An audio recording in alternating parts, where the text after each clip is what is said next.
Radio J, il est 21h et c'est notre émission Enfants d'Abraham en direct tout au long de cette heure d'information où nous allons aujourd'hui faire une émission spéciale sur un sujet particulier que vous avez suivi bien évidemment tout au long de ces 4 derniers mois. C'est le procès des attentats de janvier 2015, 7, 8 et 9 janvier 2015. 3 journées terribles, entrées dans l'histoire et un procès qui lui aussi promettait d'être historique. 4 mois d'une vie pour évoquer la mort, la souffrance, la peine. 4 mois aussi d'une vie pour les survivants, les témoins, les acteurs de l'enquête, les policiers, les juges et les avocats bien sûr. 6 ans après, le cycle de la violence s'est refermé, au plan pénal du moins, car humainement, les répercussions ne s'effaceront jamais, comme les témoignages des victimes à la barre l'ont douloureusement montré et résonnent encore dans les têtes de ceux qui y assistaient. Sans doute, dans ce procès historique, le seul moment de sincérité dans le procès, c'est celui où les accusés, les témoins, sont venus témoigner. Un procès qui promettait beaucoup, on le dit. Historique, a-t-on décrété, même si les principaux terroristes, les frères Kouachi, Amédi Koulibaly, sont morts, les frères Belloussine et Hayat Boumedienne en fuite. Pourtant, et on le verra dans quelques instants avec nos invités, il n'y avait pas de second couteau sur le banc des accusés. Procès historique, alors, a-t-on annoncé, bien sûr, avant qu'il ne débute, c'était le 2 septembre 2020. Qu'est-ce qui fait l'historicité d'un grand rendez-vous judiciaire ? A-t-il répondu à toutes les questions ? 4 mois où la grande affaire fut de démontrer la responsabilité des accusés. Il faudra aussi parler de la dimension politique des crimes.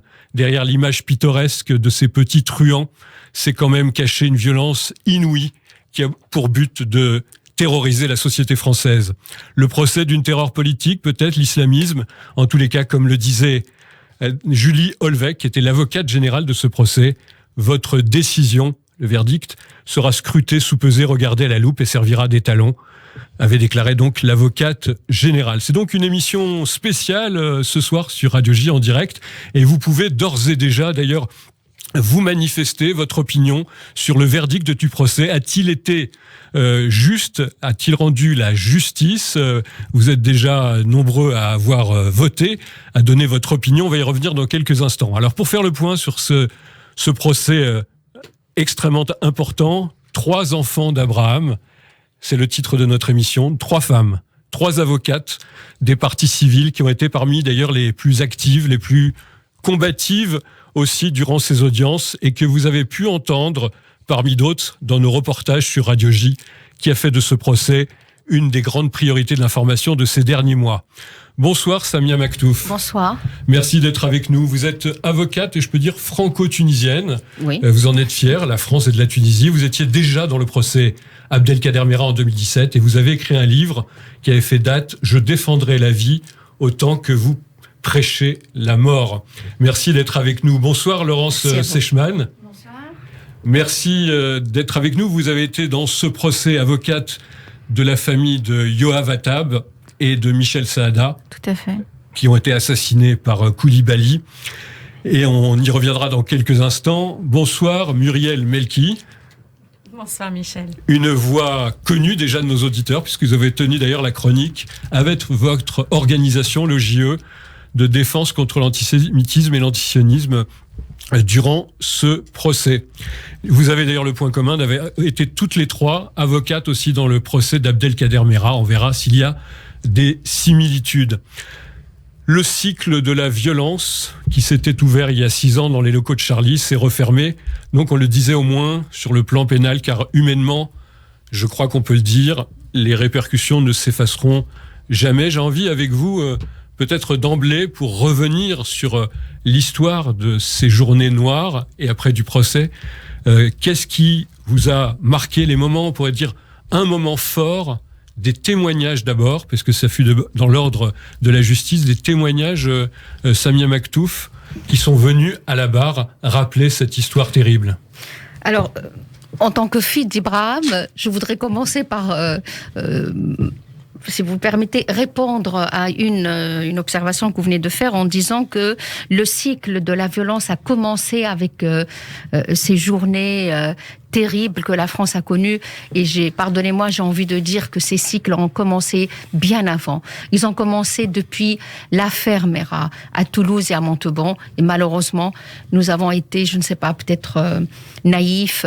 On n'avait pas eu conscience et on a mis beaucoup de temps. Et lorsqu'on disait que des Mera étaient un peu partout, on pensait qu'on essayait d'alerter et de faire peur la population française. C'est ce que disait d'ailleurs Latifa lorsqu'elle disait qu'elle voyait des Mera partout. Latifa Ibn Ziaten, que vous représentiez au procès Abdelkader Mera en 2017. Tout à fait. Et là, pour revenir sur le souvenir, moi, c'est très clair. Je n'hésiterai pas un instant parce que c'est un moment que je continue à vivre. C'est le témoignage de l'ensemble des victimes, parce que ce n'était pas qu'un souvenir, c'était une leçon de vie, cette dignité et ce courage, avec des personnes, je ne vais pas revenir sur le descriptif de ce que ces gens-là ont vécu, mais ils nous ont donné une leçon de vie. Là, vous parlez des témoins et des survivants de la prise d'otage de l'hypercacher. Justement, je parlais de Laurence Seichmann, qui est intervenue plusieurs fois. Alors, ceux qui ont suivi le procès vous ont vu être très combative, on peut dire très incisive sur le fait que vous considériez, sans doute à juste titre, qu'il fallait connaître aussi le nom de ceux qui étaient dans le box des accusés. C'était indispensable, parce que je pense que les parties civiles que l'on représentait attendaient d'avoir un dénouement judiciaire, et pour cela, ils devaient absolument comprendre le pourquoi, le comment et surtout par qui ça devait arriver. Et par nature, je pars du principe que être l'avocat d'une partie civile, c'est une défense comme une autre, et que même s'il y a le ministère public qui est là et qu'on est normalement du même côté de la barre, la partie civile a son rôle à jouer. C'est un pivot du procès. Et ce n'est pas l'accusation, mais c'est un rôle particulier. Ce n'est pas l'accusation, mais le fait d'être avocat et être très souvent du côté de la défense, on sait exactement voir et analyser un PV avec les forces qu'il contient, mais aussi avec les faiblesses. Et je pense que parfois, le ministère public peut être en deçà des attentes. Et c'est la raison pour laquelle beaucoup de nos confrères se sont positionnés d'une manière assez offensive dans ce procès. Absolument. Alors vous savez que notre question filigrane, sondage de ce soir, c'est de savoir si le verdict, et on y reviendra dans 3 quarts d'heure à peu près, si ce verdict a rendu la justice dans cette affaire si terrible. Nous sommes avec, bien sûr, notre invité qui est Muriel Ouaknine-Melki. Voilà, je dis exactement votre nom parce que j'ai l'habitude de dire que Melki, mais vous rajoutez à juste titre Ouaknine. Vous avez raison. Muriel, alors vous ne représentiez pas dans ce procès des personnes, des familles ou des survivants ou des témoins, mais vous représentiez donc votre organisation qui, rappelons-le... Alors, dans ce procès, Michel, je ne représentais pas l'OJE. J'intervenais pour l'association France-Israël, qui est une association dont je porte avec d'autres confrères régulièrement la parole, une association dont l'objet social prévoit quasiment exclusivement la lutte contre l'antisémitisme et contre l'antisionisme. Donc en fait, notre présence à ce procès-là avec mon confrère Audi Bloch, avec qui je partageais cette mission, était essentiellement de veiller à ce que l'antisémitisme soit mis en exergue tout au long de ces 3 mois d'audience, et puis d'apporter aussi notre pierre à l'édifice, en restant quand même assez en retrait par rapport aux avocats qui, eux, portaient la parole de personnes physiques. Mais vous étiez présente, bien sûr, tous les jours. Alors, je vais reposer ma question, qui est un peu comme une demande de photographie. Il reste toujours vraiment un événement durant ces 4 mois de procès. C'était 4 mois de vie aussi pour vous, en tant qu'avocate, en tant que femme, en tant que citoyenne. Est-ce qu'on peut dire, je ne sais pas, Muriel, s'il y a vraiment un témoignage, un moment fort dans ce procès qui vous a vraiment frappé? Non, Michel, je peux pas choisir l'un des témoignages en fait de ce que j'ai entendu sur ces 3 mois d'audience. La parole des victimes, c'est toujours une parole qui est très forte. La parole des parents de ceux qui sont partis, des frères et sœurs, ceux qui viennent dire le manque, les enfants, tous ces mots que nous entendons en fait dans ce type d'audience, et encore plus dans cette audience-là, parce qu'il y avait tellement de victimes que du coup cette parole était décuplée, et les gens sont venus témoigner à la barre courageusement, parce qu'il faut du courage pour venir devant une cour d'assises, il faut du courage pour venir regarder en face ceux qui sont dans le box, et il faut du courage pour franchir en fait la foule et venir parler de votre intimité et de ce qu'il vous reste en fait de votre vie une fois que le terrorisme vous a frappé ou a frappé votre famille. Donc les témoignages étaient tous très émouvants. Là comme ça tout de suite, je sais pas pourquoi, j'ai eu quelque chose de particulier avec la famille de Clarissa Jean-Philippe. Toutes les victimes. C'est-à-dire cette jeune policière de Montrouge, la jeune policière de Montrouge, oui, d'origine martiniquaise, peut-être. Parce que je me suis dit qu'enfin, dans cette audience-là, on allait enfin dire que sa mort avait permis d'éviter la mort d'enfants juifs, et que c'était quelque chose qui était important pour sa famille. C'était très important que ce soit reconnu, et je l'ai vu, je l'ai entendu, et j'ai constaté de mes yeux que les mots apaisaient sa mère, et qu'il y avait un vrai effet en fait. Et quand on a ce type d'événement au cours d'une audience de cour d'assises, lorsqu'il se passe quelque chose de cet ordre-là, on se dit que au moins l'audience, elle a servi à ça. Ça a mis un petit peu de baume, ça a mis un petit peu de caresse sur une blessure qui restera ouverte. Sur ces témoignages, c'est un moment fort du procès. Ils interviennent d'ailleurs dans la première partie du procès, dans les mois de septembre et d'octobre. Laurence Seichmann, au cœur de ce moment d'ailleurs de droit, on peut dire, de justice, c'est aussi un moment où tout d'un coup s'exprime l'humanité, mais parfois insupportable des témoignages. Et vous êtes, en l'occurrence, l'avocate de la famille de Yoav Attab et de François-Michel Saada. Tout à fait. Alors, moi, je suis leur avocat depuis bientôt 6 ans, donc c'est une parole que j'ai entendue, vécue et portée avec eux, et ça a été un quotidien. Leur douleur a été véritablement en permanence dans mon cabinet ou au téléphone, donc les entendre ou les réentendre a été pour moi toujours un moment très fort. Mais je vais peut-être me positionner moi autrement, c'est que je rejoins ce que dit Muriel, mais moi j'ai assisté à un moment effroyable dans ce procès. Alors bien sûr, les parties civiles et les victimes ont déposé à la barre, et ça a été un moment où les larmes ont été déposées en sac à la barre. Mais moi, le moment effroyable, c'est quand a surgi sur nos écrans le pseudo-commanditaire, ou en tout cas celui qu'on accuse d'être le commanditaire de ces attentats, et qui s'appelle Peter Sherif. Il y a une banquise, un froid glacial qui a pénétré dans la salle d'audience. On était tous figés de voir ce qu'était quelqu'un qui a été radicalisé, de voir à quel point un homme peut se transformer à distance. Il n'était pas dans la salle d'audience puisqu'il est incarcéré, et c'est par visioconférence qu'on a eu sa déposition, qui s'est simplement résumée à un moment de silence le plus long de la Terre, alors que ça a été un court instant. Le moment Peter Sherif, donc cet individu radicalisé. On va revenir d'ailleurs, bien sûr, sur ces dimensions-là de ce procès, c'est-à-dire quand même aussi le procès d'une terreur politique qui est l'islamisme. Je me tourne vers Samia Maktouf. Vous représentiez un personnage que nos auditeurs connaissent maintenant, qui est lui aussi rentré dans l'histoire. C'est Lassana Bathily, qui, rappelons-le, est presque le contraire de Koulibaly, alors qu'ils sont de la même origine, la même religion, de la même couleur, si je puis dire. Et c'est assez étonnant de voir donc ces deux personnages dont on a parlé tout au long de ce procès, le tueur et, comment on pourrait dire, Samia, le héros. Il n'aime pas qu'on identifie comme un héros, parce qu'il y a eu beaucoup de héros dans ce drame que la France a connu, mais il n'y a aucune comparaison à faire entre Lassana et le tueur, l'assassin Koulibaly.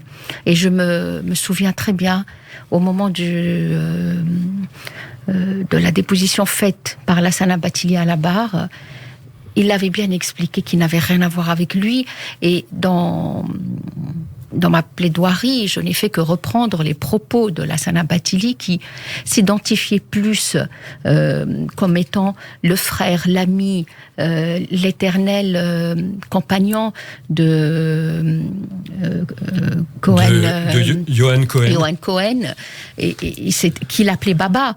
Ils étaient très proches, ils se voyaient tous les jours, ils ont fait les 400 coups ensemble. Et alors Lassana Bathily, c'est celui qui a pu fuir et faire en sorte que quelques otages puissent sortir et prêter main forte à la police pour dessiner le plan de l'hypercachère et permettre de retrouver la clé qui a permis de lever le rideau pour permettre à la police de rentrer sans avoir à utiliser différemment, enfin lever le rideau différemment, y compris par des balles. Et pour revenir à cette comparaison, en fait, je n'ai repris que les propos dans ma plaidoirie de Lassana Bathily qui voulait tellement s'identifier et montrer combien il était loin de Koulibaly et combien, d'une manière générale, on peut... alors qu'ils habitaient à 20 km l'un de l'autre, ils étaient du même pays, partageaient la même culture, la même religion. Ils étaient du même village, je crois. C'était pas le même village, mais à 20 km entre les deux villages. Et pour autant, c'était, comme l'expliquait si bien Laurence, c'était... je n'ai pas envie de dire que c'était un autre être humain, parce que l'être humain ne peut pas s'identifier, il ne peut pas être quelqu'un comme Koulibaly. Voilà, dans ce procès, donc on dit historique, c'est le moment extrêmement important des témoignages. C'est un peu une sorte de pièce de théâtre qui s'est jouée avec des acteurs bien réels, des accusés, donc aussi dans le box, qui ont dû aussi entendre tout au long de ces 4 mois ces témoignage extrêmement dur. Et de ce point de vue-là, en un mot, Laurence Seichmann, le procès a joué son rôle d'avoir pu faire entendre tous ces survivants, ces témoins, en tous les cas ceux aussi des parties civiles, en l'occurrence, on reviendra tout à l'heure sur les témoins des accusés. Je pense que c'est en ça où justement, précisément, le procès est historique. Parce que si vous prenez les annales judiciaires, vous allez toujours avoir le nom de l'accusé accolé au nom de son procès. Là, vous faites un sondage, vous demandez à quiconque ou au Pékin de base, enfin, pardonnez-moi, il n'y a rien de péjoratif, mais quel est le nom d'un des accusés, ou de 2 ou de 3, ils sont incapables de vous donner le nom des accusés. En revanche, si vous leur demandez 1 ou 2 ou 3 noms de victimes, ça, ils vont les donner. Et c'est en ça où il y a une inversion du système, où ce procès est devenu, grâce à la force des témoignages, grâce à la violence aussi, ou à cause de la violence, ce procès est rentré dans l'histoire par la force des victimes, par l'émotion, par la sincérité de leur déposition et par l'humanité qui se dégageait et le fait qu'on se reconnaissait nécessairement dans ce qui était évoqué par tous ces survivants ou tous ces proches ou ces ayants droit qui se succédaient à la barre. Voilà. Maintenant, pardonnez-moi, mais les accusés ne rentreront pas dans l'histoire. Ce sont les parties civiles. Dans 20 ans, on se souviendra des parties civiles, de ce qu'elles ont dit. Et ça a été un moment très spécifique, on peut dire, à ce procès. Bien sûr. Des attentats du 7, 8 et 9 janvier 2015. Oui. Nous sommes sur Radio J, il est 21h18, nous sommes en direct. Vous pouvez réagir à ce que vous entendez d'ores et déjà avec Muriel Ouaknin-Melki, Laurence Seichmann, qu'on entendait à l'instant, et Samia Maktouf, qui nous sont nos invités pour essayer de tirer les leçons de ce procès, de retenir finalement les grandes lignes forces de ce qu'a été ce moment de justice. Alors, il y a la question du jour, on dit le verdict du procès des attentats de Charlie Hebdo, de Montrouge et de l'hypercachère a-t-il rendu justice? Pour l'instant, vous êtes 64% à dire non, 36% à dire oui. Évidemment, ce sondage peut évoluer. Ça fait sourire Laurence. Oui, ça me fait sourire. Alors, le problème est que, qu'on le veuille ou non, justice a été rendue, puisqu'un verdict a été rendu. Donc, par nature, la réponse est dans la question. Oui, il y a une justice qui a été rendue, le verdict a été rendu. Mais alors, le verdict a-t-il été bon? Alors, puisqu'on est sur une radio juive, faisons un peu de Talmud. Faisons un peu de pile-poule. Oui, on est dans l'émission Enfant d'Abraham. Enfant d'Abraham, d'accord. Alors ça tombe très bien parce que mon père s'appelait Abraham, donc je suis vraiment dans le choix de votre émission. Mais Il y a cette solution que vous devez retenir. Et c'est là où la question de Talmud. Il y avait 3 questions qui se posaient. C'est est-ce que les accusés connaissaient Hamedi Coulibaly ? S'il ne connaissait pas Hamedi Coulibaly, est-ce que éventuellement il avait pu avoir... Vraiment, on peut raisonner comme ça. Les magistrats ont raisonné comme ça. Il avait pu avoir connaissance de la radicalisation d'Hamedi Coulibaly par quelque moyen que ce soit. S'il n'avait pas connaissance de la radicalisation d'Hamedi Coulibaly, est-ce que éventuellement il aurait pu avoir connaissance d'un projet terroriste en participant ? Et donc, s'il y avait un oui qui était répondu, l'association de malfaiteurs à caractère terroriste était retenue. S'il y avait un non qui apparaissait... Ce qui a été le cas pour 4 d'ailleurs d'entre eux. On y reviendra dans le moment verdict qui a été assez passionnant. Mais permettez-moi de terminer.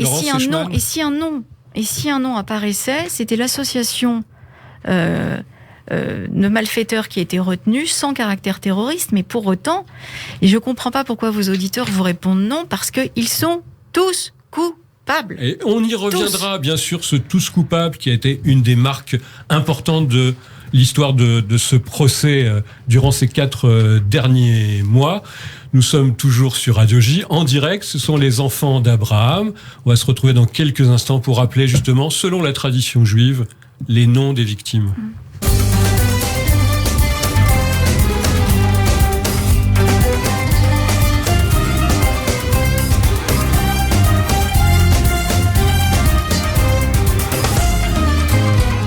21h21, les enfants d'Abraham, toujours avec nous Muriel Waknin-Melki, Samia Maktouf, Florence Sechman. Elles sont avocates, elles sont aussi, il faut bien le dire, on le verra peut-être dans quelques instants, militantes en tant que citoyennes, et peut-être d'autres plus militantes engagées.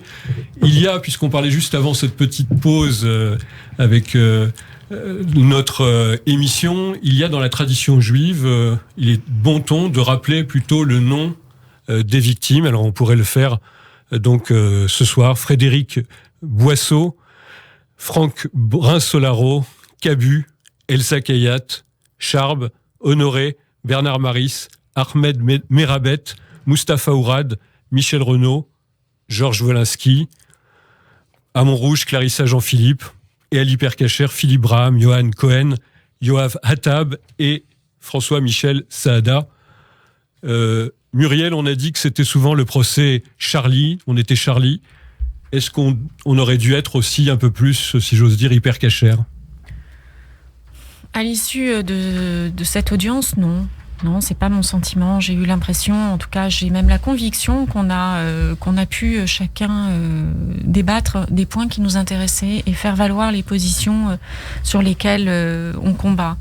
Le procès de Charlie et le procès de l'hypercachère et le procès qui concerne Clarissa Jean-Philippe aussi, c'est la même chose en fait.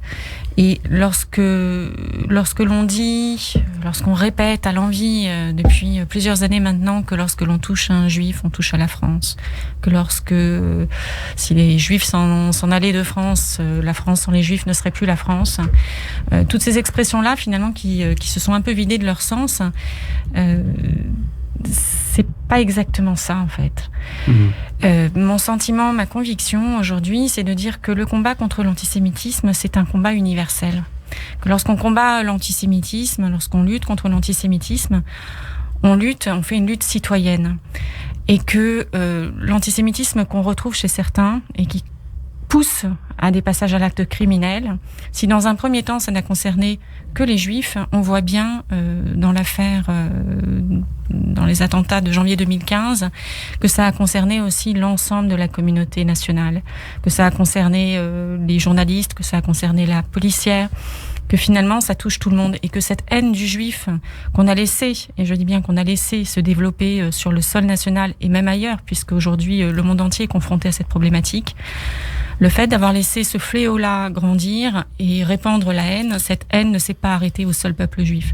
Et c'est en cela, finalement, que le combat contre l'antisémitisme n'est pas que le combat des juifs, mais bien un combat du monde et de l'humanité tout entière. Et c'est maintenant, je crois, dans cette vision-là qu'il faut inscrire le combat contre l'antisémitisme et ne plus le circonscrire uniquement aux citoyens juifs. Le combat qui continue évidemment contre ce fléau immémorial qui est l'antisémitisme. On a parlé dans la première partie de cette émission finalement du moment du témoignage qui resteront dans l'histoire. Comme vous le disiez, Laurence Seichmann, c'est ça qu'on retiendra, j'espère, dans l'histoire, dans l'histéricité de ce procès. On en arrive au moment des cibles qui ont été choisies par les terroristes. Ça, c'est un moment très important du point de vue de l'histoire, des 7 et 8 et 9 janvier. On a parlé, on a dit, la cible était les journalistes, la liberté d'expression, les policiers et les juifs. Est-ce que c'est tout à fait vrai ? Est-ce que c'était vraiment, on peut dire, une période d'attentat à triple tête ? Est-ce que vous penseriez comme ça, justement, Samia Maktouf ? Oui, on a tenté, comme on a fait en 2012, à s'attaquer à tout ce que représente la France et toutes les personnes qui pourraient s'identifier à la France. Oui, on s'est attaqué aux Juifs, mais on s'est attaqué aux Juifs en 2012. Pardonnez-moi de revenir d'un mot et de reprendre les propos de l'avocate générale dans le procès de Mera, où, en parlant, et après l'audition de la maman, elle disait, en parlant de la mère et de la sœur de Mohamed Merah, je vois un monument d'antisémitisme. C'est de l'antisémitisme qui ressort de vos propos, de votre vie, de tous les traits de caractère de ce que vous avez vécu depuis votre enfance à ce jour. Donc vous voyez, et là je reprends ce que disait Muriel, je crois que, je ne sais pas si on peut dire on a laissé faire, mais je crois qu'on ne s'est pas du tout intéressé à la chose.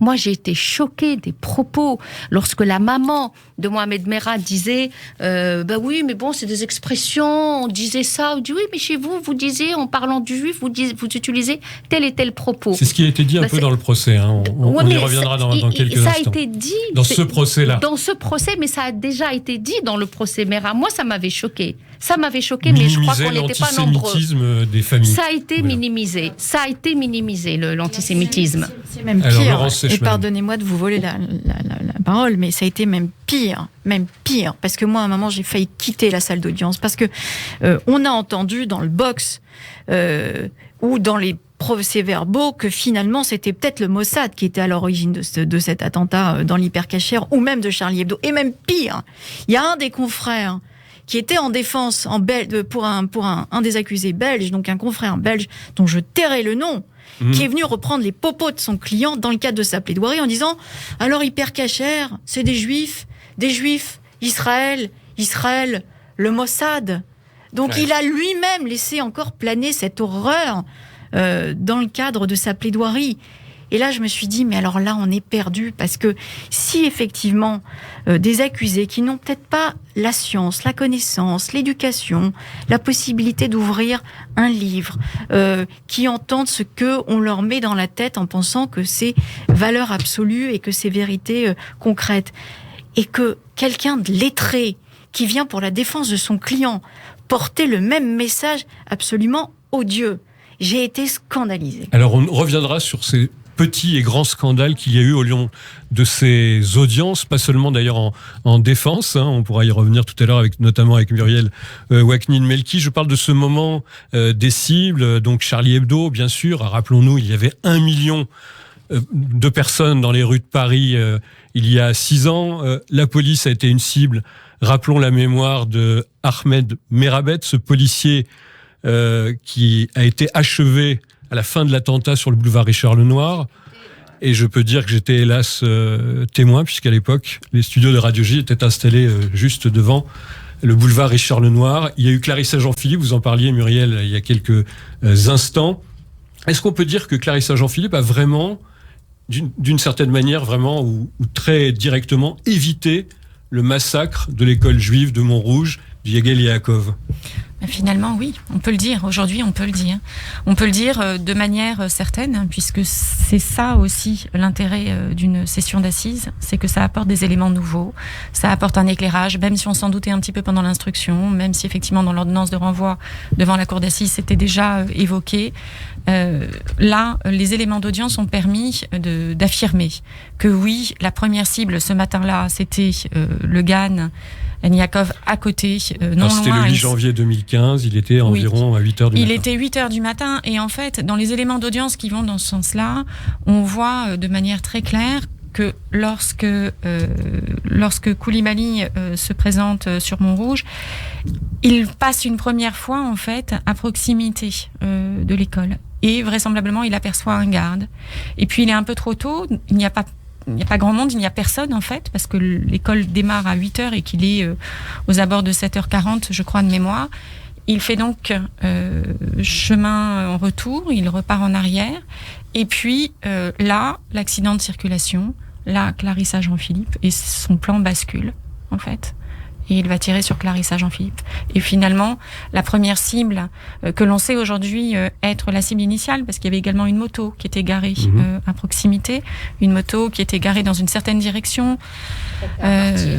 prête à partir, avec le même mode opératoire que dans la Fermera quelques années plus tôt. Donc on sait tout ça. Ce mode opératoire-là, on le connaît bien, on l'avait déjà analysé une première fois, il est là de nouveau, et aujourd'hui, ça permet d'affirmer que oui, Clarissa Jean-Philippe, malheureusement, est morte ce jour-là, et sa mort a sans doute très vraisemblablement permis d'éviter un carnage auprès des petits-enfants juifs à côté. Et ce sont, comme vous le dites, ce qui a pu être apporté de nouveau dans ce procès, certaines certitudes, des certitudes qui ont beaucoup manqué, il faut bien le dire. Vous reposiez la question tout à l'heure à la façon talmudique, Laurence Seichmann, mais c'est vrai que on peut dire que, et on arrive à notre moment des auteurs de l'attentat, ils se sont évertués à mentir, à ne pas dire la vérité jusqu'au bout, même si ça devait leur en coûter. Alors, la question qui se pose sur ce moment que nous abordons maintenant dans notre émission, c'est-à-dire les auteurs eux-mêmes, ça c'est très important. On a parlé dans un premier temps de second couteau, puisque les frères Kouachi ont été tués à l'imprimerie, et que Koulibaly, lui, l'a été éliminé lors de l'assaut des forces de l'ordre à l'Hyper-Cacher. On entend dire, mais finalement, il n'y avait que des seconds couteaux sur le banc des accusés, et ça ne peut pas en faire un procès historique. Est-ce que vous pensez comme ça, Laurence ? Pas du tout.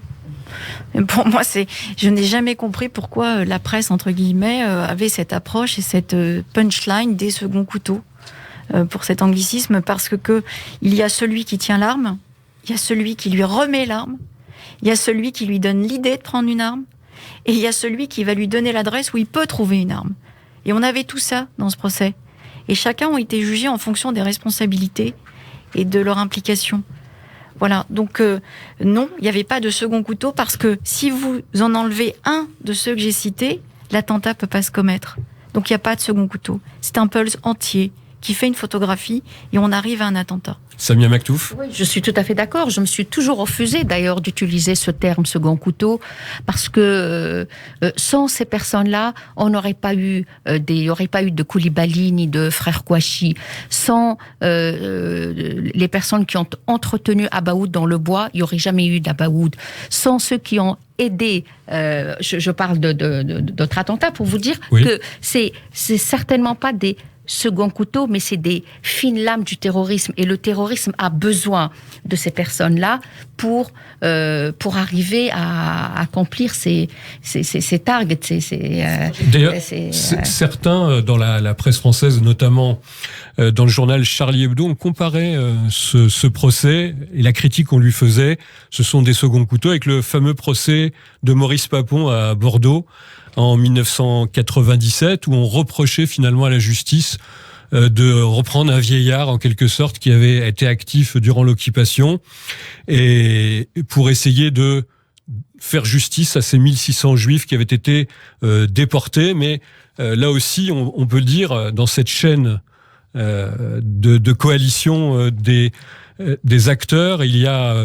À l'époque, évidemment, pour Bordeaux, c'était le fichier juif, c'est l'administration, il y avait les policiers qui arrêtent, les conducteurs de locomotives, et ça a été un peu comparé, d'ailleurs, Muriel, à ce procès-là, où on dit finalement, si on regarde les 14, sans ces 14-là, peut-être les attentats n'auraient pas été accomplis. Mais en fait, c'est inhérent à tout projet criminel.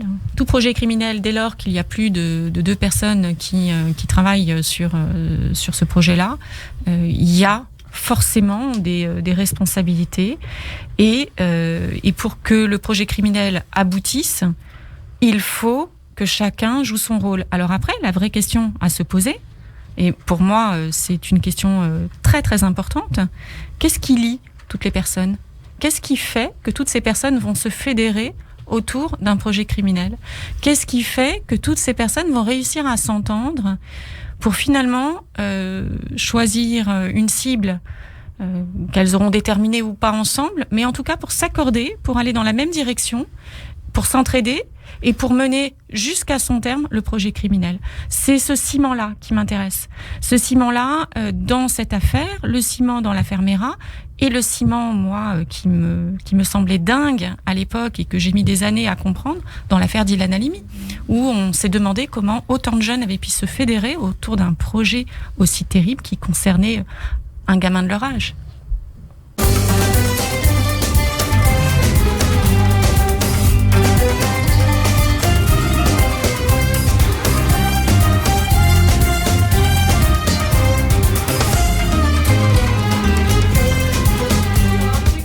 Radio J, les enfants d'Abraham. On revient à notre direct. Il est 21h36. Vous écoutez, je l'espère, avec beaucoup d'intérêt, ces commentaires, ces leçons sur le procès historique des attentats des 7, 8 et 9 janvier 2015 à Charlie Hebdo, à Montrouge et bien sûr à l'Hyper Cacher. Le mercredi 16 décembre est arrivé le verdict tant attendu, avec beaucoup plus de temps d'ailleurs que prévu. On va y revenir d'ailleurs dans la troisième partie de cette émission, mais on reste un instant sur le moment que j'appellerais le moment des auteurs de ce terrorisme, des auteurs de ces actions criminelles terroristes. Alors ce qui est intéressant, Samia Maktouf, qu'on peut noter en tous les cas, c'est qu'il n'y aura pas eu parmi tous les témoignages de spécialistes, de la police, des renseignements, il n'y a pas eu d'intervention d'un spécialiste de l'islamisme ou du djihadisme. Il n'y aura pas eu de présence à la barre pour faire comprendre à cette cour, il faut le rappeler, qui était une cour de juges professionnels. Mais est-ce que ça a manqué, selon vous, au procès ? Oui, je pense que oui. Il est vrai que nous étions face à une cour d'assises spécialement composée par des magistrats qui sont censés connaître des affaires d'assises, mais malheureusement, nous étions dans un domaine extrêmement particulier, qui est celui du terrorisme. D'ailleurs, vous-même, vous interrogiez, que ce soit des témoins ou les accusés dans le box, vous essayez de leur montrer, peut-être de faire jaillir aussi leur idéologie, leur dimension plus politique dans cette affaire. Vous avez tenté de le faire, je crois, tout au long du procès. C'était pour moi une manière de répondre à leur défense qui se targuait de dire que oui, voyez, nos clients ne sont pas radicalisés, voyez, nos clients ne portent pas de barbe, voyez, nos clients ne sont pas en camise, voyez, nos clients ne font pas la prière. Mais ce n'est pas ça. Ce n'est pas ça la radicalisation. C'est bien pire. Et ils étaient encore pire que ce qu'on imaginait. Moi, quand on a échangé avec eux, quand on a entendu leurs réponses, lorsqu'on a vu leur rire derrière le masque, c'était pire. Et ce que je regrette, c'est que justement, la Cour, comme dans l'affaire Mera, n'avait pas suffisamment conscience de certaines choses. Lorsqu'on s'adresse à Polat et on lui dit, oui, mais alors vous êtes converti à l'islam, sachant qu'on a affaire à un musulman. Et moi, j'avais envie de le dire, vous êtes converti au radicalisme, vous êtes converti au terrorisme. Il est alaoui. Mais alaoui, c'est des musulmans. Alors, donc vous vouliez dire que sa conversion signait le fait qu'il s'était engagé dans une idéologie plus djihadiste. Djihadiste, radicaliste, en fait, il s'est engagé dans la foi terroriste, dans la voie terroriste. Et ce qui m'angoissait, et ce qui me faisait vraiment, je peux le dire, ce qui me faisait de la peine, c'est que la Cour ne comprenait pas certaines choses. Lorsqu'on parlait des Khawarji, et lorsqu'on parlait d'une nouvelle voie qui était, mais le pire, je veux dire, c'est pire que des salafistes. Il y en avait El Watik, je crois, c'était pire que les radicalisés. Et sa propre femme qui est arrivée, comment on l'a décrite là, alors c'était un moment assez spectaculaire. Elle était moins radicalisée que lui. Oh, j'ai ramé, moi. Oui, Laurence Seichmann, vous étiez intervenue avec cette femme qui visiblement, avec tous les atours de l'intégriste, et qui elle-même dénonçait son mari comme un super intégriste. Non, mais elle avait raison. C'est vrai qu'il était encore plus intégriste qu'elle. mais c'est pas parce qu'il portait pas la barbe, mais parce que il était pas commun. Mais c'est ça ce qui était pire.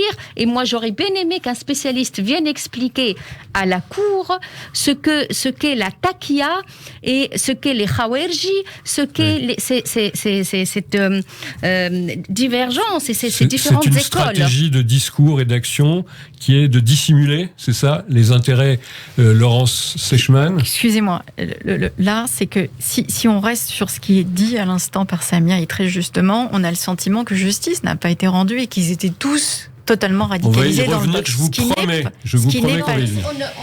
c'est pas parce qu'ils sont radicalisés qu'il aurait été... Non. Ce que j'entends, c'est que effectivement, Samia a raison pour certains cas et certains des accusés, effectivement, où ils se foutaient de nous, mais d'une manière éhontée, avec un sarcasme et des mensonges, en veux-tu, en voilà. Mais il y en avait d'autres où, effectivement, ils ont vendu des armes en pensant qu'ils faisaient affaire avec des criminels de droit commun. On va y revenir sur ça, sur le verdict, parce qu'il y a une grosse différence entre ce qui a été requis... Extrêmement important, un mot. En France, on ne juge pas des personnes pour radicalisation.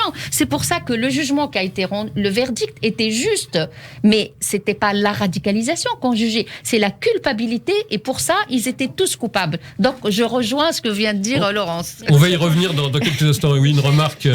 sur ce que Samia a dit, parce que je suis complètement...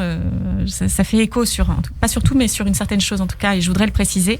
Oui, moi aussi j'ai eu la sensation que nos magistrats n'avaient pas toujours les questions qu'il fallait poser.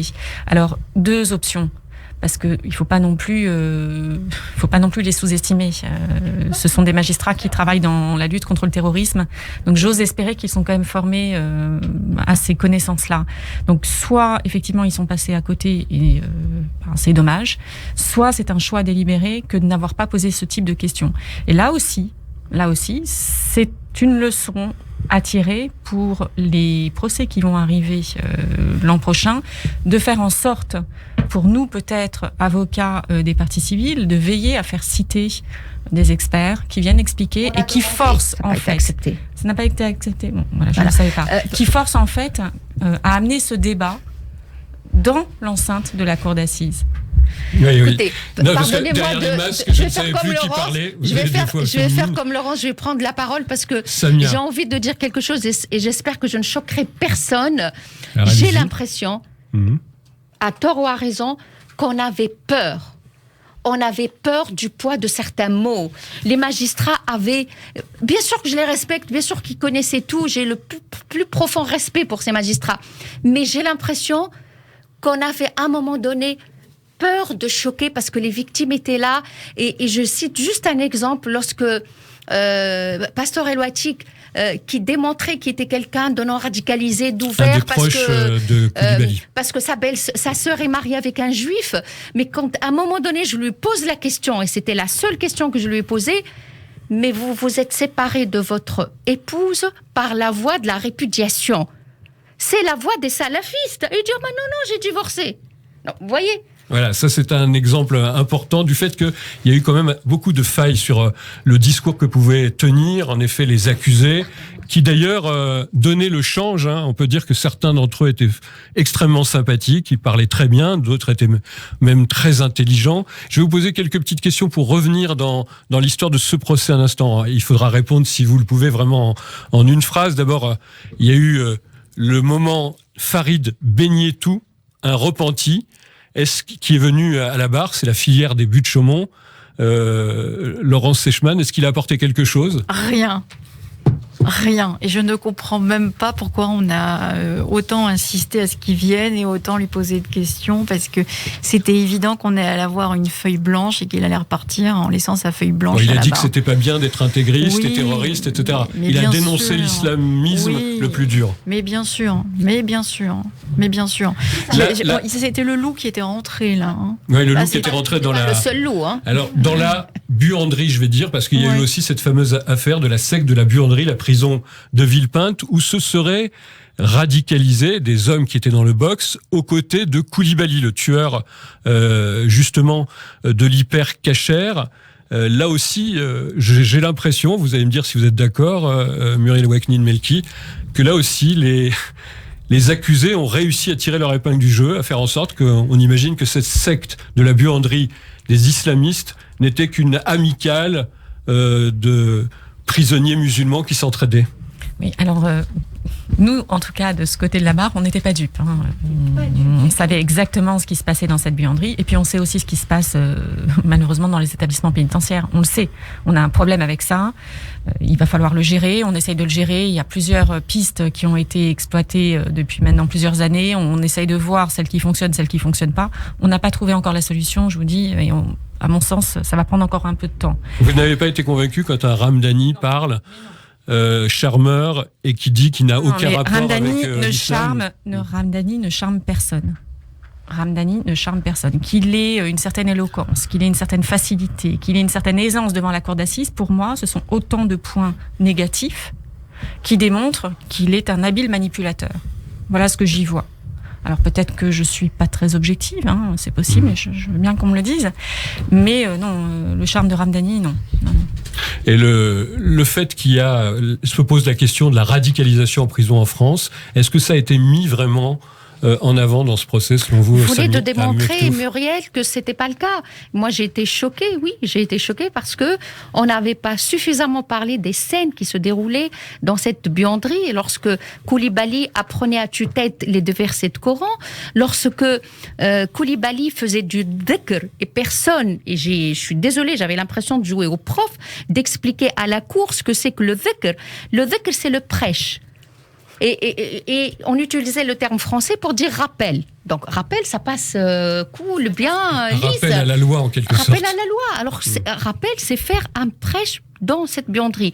Plus loin encore, je voudrais aller, ça a été cité, mais c'est très important de le dire, c'est ce fameux pique-nique auquel tous les accusés ont assisté, le pique-nique de l'association Sanabel. Sanabel qui était connue pour être une association qui apportait et qui déterminait et qui était très déterminante pour les prisonniers musulmans en France. Il a fallu attendre un an après pour la dissoudre. Un an après. Et juste pour mémoire, cette association avait comme sœur jumelle Baraka City. Ça vous dit quelque chose, Baraka City? Eh bien, on est passé rapidement sur ça. Rapidement sur ça. Quand même, si on se met du côté, par exemple, de la presse, moi j'ai suivi ce procès du côté des journalistes, je trouve que ils étaient souvent assez convaincus par les interventions de ces jeunes gens, relativement jeunes gens, ces accusés sur le banc qui venaient dire que finalement c'était des petits voyous, des braqueurs, des trafiquants de drogue, mais en aucun cas des terroristes. Ça, vous avez le sentiment, Laurence Seichmann, que ça était dans la presse finalement quelque chose qui a fonctionné? Oui. Ouais, il y avait une certaine complaisance, je trouvais, de la part d'une certaine presse, sans la nommer, où le doute, même si effectivement c'est la règle et elle doit s'appliquer toujours, le doute doit profiter à l'accusé et je ne le remettrai certainement pas en question. Mais effectivement, il y avait comme un sentiment de connivence, de « oh, c'est finalement pas si grave, oh, ce brave homme, oh, il est si mignon, il dit des choses. » Et donc, ça, plus les seconds couteaux, plus, bah, c'est un petit peu des petites goutte d'eau qui rentre dans la terre et qui vient alimenter une plante qu'on n'a pas demandé, qui commence à pousser dans le jardin de la cour d'assises et qui se retrouve au délibéré. On prend le cas, par exemple, dont on a parlé tout au long de ces chroniques, des jours du procès d'un Miguel Martinez converti à l'islam, dur. Alors c'est vrai, un physique hors norme, une sorte de colosse qui faisait un peu peur. Là, il s'était rasé pour l'occasion du procès. Et finalement, on a l'impression, là, à la cour, que ça a formidablement bien marché. On le viendra tout à l'heure dans l'analyse dans quelques instants du verdict. Je ne sais pas si c'était votre... sentiment aussi, Muriel? Alors c'est Laurence qui veut répondre. Là, je suis désolée. Alors là, je vais peut-être avoir les cheveux tirés par mes deux consoeurs. Mais moi, Miguel Martinez, pardonnez-moi, mais pour avoir bien potassé le dossier, je peux vous assurer, c'est pas lui le plus radical. Pas du tout. Pas du tout. Et je pense même que c'était le seul qui avait eu le courage dans le box, soyons clairs, à venir dire je pratique mon islam, je fais mes prières, je fais ceci, je fais cela. Il ne s'est jamais caché d'avoir une connaissance de l'islam, puisqu'il nous a même fait son exposé sur les courants comme ça de l'islam. C'est le seul qui a eu le courage finalement de dire mais ouais, je suis musulman et vous êtes en train de me faire leur reproche. Alors son beau-père avait montré une sorte de vidéo violente qui a été considérée comme la cour comme pas un élément suffisant de radicalisation. Et c'est en ça, quelque part, moi, où j'avais ma petite colère contre le parquet national, pas financier, mais pardon, terroriste, antiterroriste, c'est que de continuer à vouloir maintenir des accusations contre un accusé où ça s'était effrité et il fallait taper où véritablement c'était indubitable. Alors on va y revenir justement dans le verdict. Il y a quand même quelques éléments à mettre en évidence dans ce verdict qui a été rendu donc le 16 décembre, après presque 4 mois d'audience. Il est arrivé ce verdict. Il y avait de vraies différences, on peut dire, entre ce qu'ont été les réquisitions du parquet justement national antiterroriste et ce qu'ont été les peines prononcées. Alors c'est vrai qu'il y a, et il faut le redire, Ali Reza Polat, Nezar Pasteur Al-Vatik, Ramdani et Willy Prévost, ces 4 hommes qui étaient très proches de Koulibaly, et pour certains aussi d'ailleurs des frères Kouachi, ont une peine qui a été nette, c'est-à-dire association de malfaiteurs en liaison avec une entreprise terroriste. Est-ce que là, de ce point de vue-là, 4 hommes sur les 14, enfin sur les 11, on va dire, qui ont été condamnés de cette manière-là, prouvent en quelque sorte l'utilité, l'efficacité et l'historicité de ce procès? Est-ce qu'on va mesurer un procès forcément au regard du quantum des peines qui ont été données? Je ne suis pas certaine. Le problème de qualification, ça, c'est à mon sens plus significatif en fait. Et c'est vrai que force est de constater que pour un bon nombre d'entre eux, la qualification terroriste n'a pas été retenue. Donc ça, à mon sens, ça dit pas mal de choses sur l'état de notre justice. Pour 7 d'entre eux. Ouais, c'est beaucoup. C'est beaucoup, ça veut dire qu'on est susceptible de les croiser dans très peu de temps. Après, il faut regarder le message qu'on souhaite faire passer. Et c'est ce qu'on a évoqué, nous, je crois à peu près, chacune d'entre nous l'a évoqué dans sa plaidoirie. Là, ce procès-là était attendu en France, mais je peux vous garantir que de l'autre côté, là-bas en Syrie, et dans les autres territoires où Daesh sévit, je peux vous garantir que le verdict a été aussi reçu et décortiqué et analysé.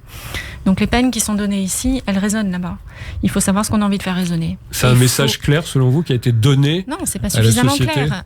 Pour moi, ça sera pas assez clair. Ça sera pas assez clair, ça sera pas assez ferme, ça sera pas assez répressif. Je pense sincèrement qu'on a un problème avec le terrorisme ici, en France, en ce moment, ailleurs dans le monde, mais là, on parle de nous ici, sur Paris, en région parisienne.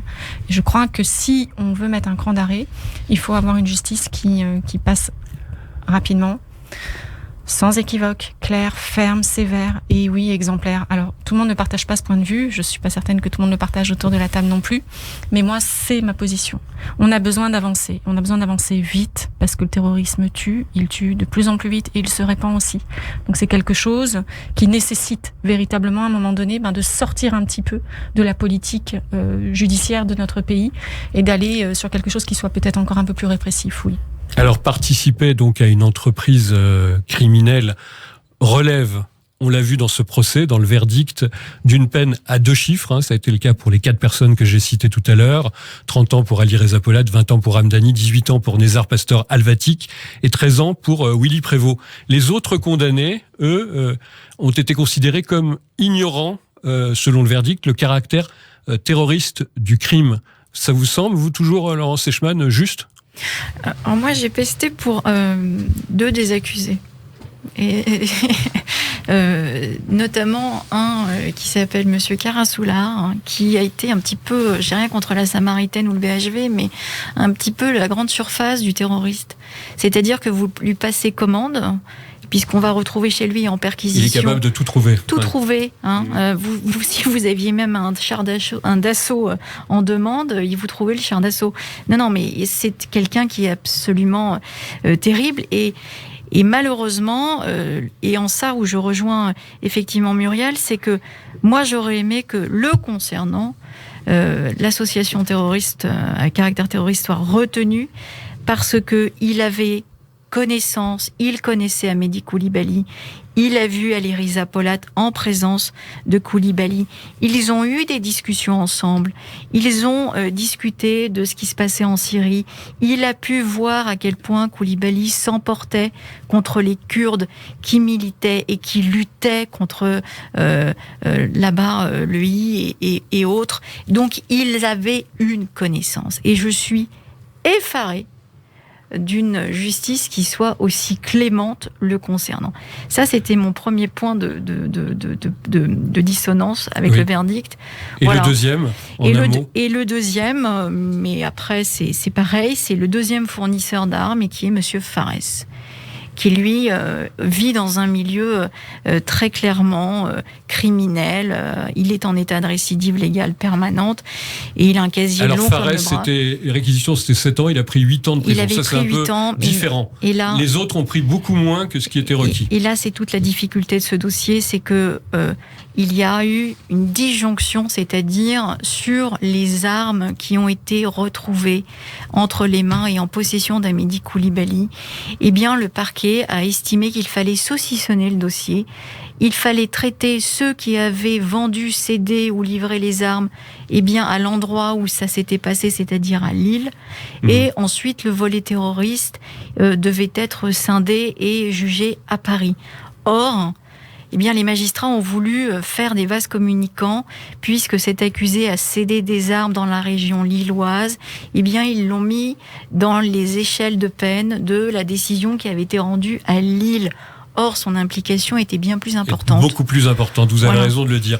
Un résultat de notre sondage, pour l'instant, et la question du jour, c'était le verdict du procès des attentats de Charlie Hebdo, de Montrouge et de l'Hypercacher. A-t-il rendu une bonne justice, je pourrais la traduire comme ça, la question.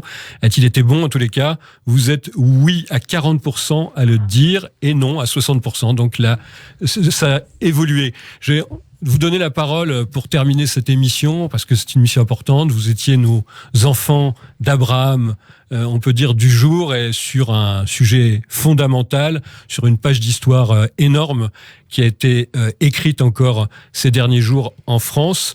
On le disait d'emblée, alors nous sommes 6 ans, et il y a eu une commémoration d'ailleurs en petit comité devant l'Hypercacher et devant le boulevard Richard Lenoir et les locaux de Charlie Hebdo. 6 ans après, j'ai envie de vous demander, mais est-ce que la France, selon vous, est toujours Charlie et Hypercacher comme elle était le 10 janvier 2015 ? Samia Maktouf. Moi, je pense que fondamentalement, oui, dans le sens où on ne peut pas continuer à laisser des terroristes s'en prendre à nos symboles, à notre police, à des personnes, parce qu'elles sont de confession juive, à tout ce que représente la République. Je pense que si c'est ça le sens d'être Charlie, d'être l'Hypercacher, moi j'ai confiance dans notre République et je pense que oui, Laurence Seichmann. Moi j'ai envie de vous dire non. Et c'est pas par esprit de contradiction. Vous aviez cité pendant votre plaidoirie, je le dis à nos auditeurs, le fameux journaliste extraordinaire Bernard Lazare, ça il faut le dire, qui a été le premier qui se leva pour Dreyfus. Exactement. C'est le cas de le dire, qui était un journaliste juif, un peu oublié aujourd'hui, mais c'est un peu l'équivalent de Theodor Herzl. Pardon. Oui, je vous en prie. Non, mais en fait, quand on traite de l'antisémitisme, il y a d'abord Drummond qui arrive et ensuite on a Lazare nécessairement, puisqu'ils étaient en correspondance ensemble. Et pourquoi je vous réponds non, moi, à la question, c'est que lorsque l'on entend des reproches qui viennent d'une intelligentsia parisienne, souffrant d'un parisianisme aigu, qui vient s'étendre et se répandre dans les plateaux télé pour venir faire le reproche à Charlie Hebdo de republier les caricatures, eh bien là, 6 ans après, on se pose la question de comment osez-vous leur faire le reproche ? C'est bien la preuve que la France a changé. La France a changé. Et pour finir, la France a peur. La France a peur. C'est ça. Ouais, comme vous le dites. Dernier mot avec Muriel Wachnine-Melki, le combat continue. Le combat continue, c'est-à-dire que nous, l'Esprit Charlie, c'est notre combat quotidien en fait, et on y croit, et on souhaite effectivement que la lutte contre l'antisémitisme soit le combat et la lutte pour rester Charlie et pour redevenir Charlie si effectivement, comme le dit Laurence, ces derniers temps, c'est loin d'être gagné. Mais c'est notre combat et c'est celui qu'on s'est fixé pour 2021. On verra après pour les années qui arrivent. Merci infiniment Muriel Waknin, Melki, Laurence Sechman et Samia Maktouf d'avoir été nos invités, nos enfants d'Abraham d'aujourd'hui dans un procès. Les leçons du procès, on pouvait dire évidemment énormément de choses, tellement il s'est passé d'événements durant ces 4 mois d'audience, et évidemment en souvenir des suppliciés, des 17 victimes, des terroristes. C'est la fin de notre émission. On se retrouvera, si vous le voulez bien, dès mardi prochain, à partir de 21h sur Radio J.